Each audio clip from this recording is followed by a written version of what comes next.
Gjigantët e harruar të gjunglës.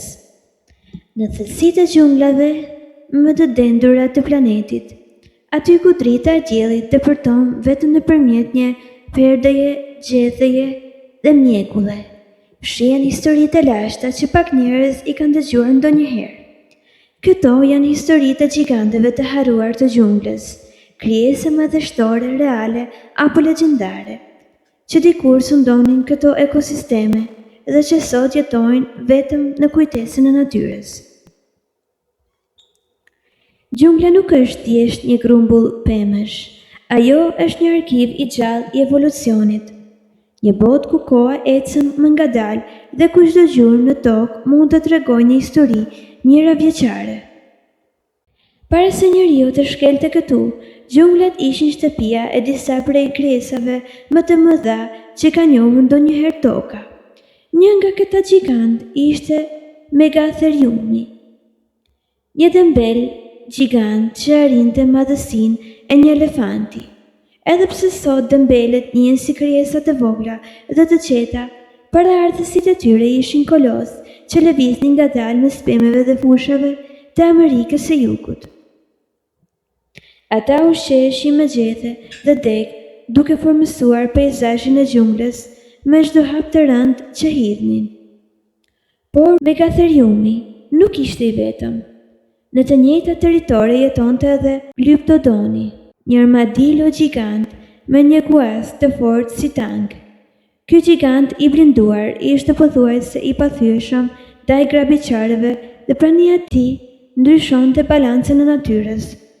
Kur këta krijesa u zhduken, gjungla ndryshoi përgjithmonë. Në Afrikë dhe Azi, legjendat lokale flasin për krijesa të mëdha që ende mund të fshihen në thellësitë e gjunglës. Disa i quajnë mite, të tjerë betohen se kanë parë gjurmë gjigante ose kanë dëgjuar ulërima që nuk i përkasin asnjë kafshë të njohur.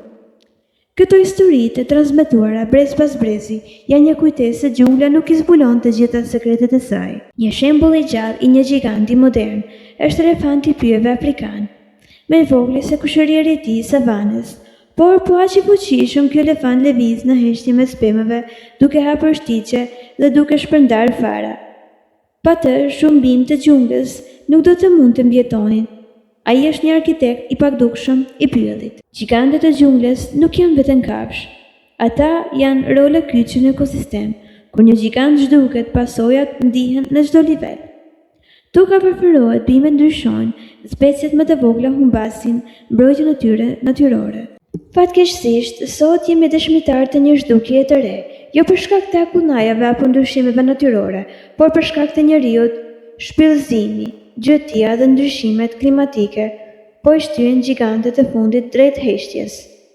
Por shpresa ende ekziston dhe shumë pjesë të botës, shkencëtarët, biologë dhe komunitetet lokale po punojnë së bashku për të mbrojtur gjunglat dhe banorët e tyre më të mëdhenj.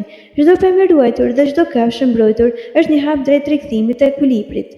Në fund, historia e gjigantëve të harruar të gjunglës është edhe historia jonë.